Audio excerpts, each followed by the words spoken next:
Hello viewers, আসসালামু আলাইকুম। সবাই কেমন আছেন? একদিন এক ছেলে তার বাবার সাথে গল্প করছে। তো গল্প করার এক পর্যায়ে ছেলে বাবাকে জিজ্ঞেস করছে, আচ্ছা বাবা, বলো তো, জীবনে কি সত্যি কোনো বন্ধুর দরকার আছে? তখন বাবা মৃদু হেসে বললেন, হ্যাঁ আছে। জীবন যদি সহজ হতো তাহলে বন্ধুর প্রয়োজন হতো না। কিন্তু জীবনটা প্রায় সবসময় খুব জটিল।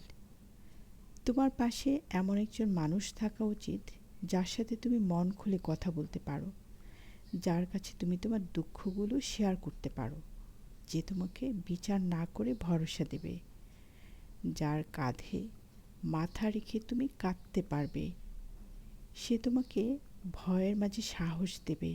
জীবনের কঠিনতম সময়গুলো যাকে ভরসা করে তুমি অতিক্রম করতে পারবে। ছেলে তখন প্রশ্ন করল, এটা কি সত্যি একজন বিশ্বাসঘাতক বন্ধু শত্রুর চেয়ে বেশি বিপজ্জনক? বাবা বললেন, অবশ্যই।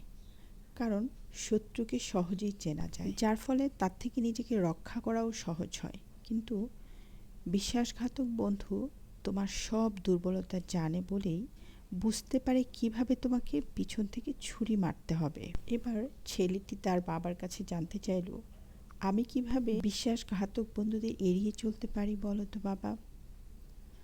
বাবা কিছুক্ষণ চিন্তা করার পর বললেন, আচ্ছা বলো তো, একটা ছোট্ট বাগান এবং একটি বনের মধ্যে কোনটিতে সাপ আর বিচ্ছু বেশি থাকে?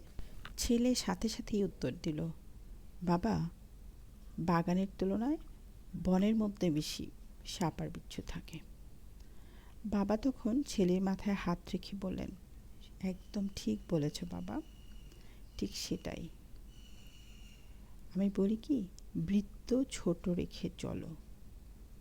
মানে বুঝতে পেরেছ? তোমার চলার গণ্ডি ছোট রাখো, বাগানের মতো, অনেক বড় বনের মতো নয়। শান্তির জন্য একটা ছোট্ট বাগানই যথেষ্ট। আর সেই বাগানেই তুমি তোমার পছন্দ মতো গাছ লাগাবে। মানে হলো, বন্ধু নির্বাচন করে তুমি তোমার পছন্দের বন্ধুর সাথে চলবে, বুঝবে, যাচাই করবে, তারপর বন্ধু নির্বাচন করবে। তাহলে তুমি বিশ্বাসঘাতকদের কাছ থেকে বেঁচে থাকতে পারবে।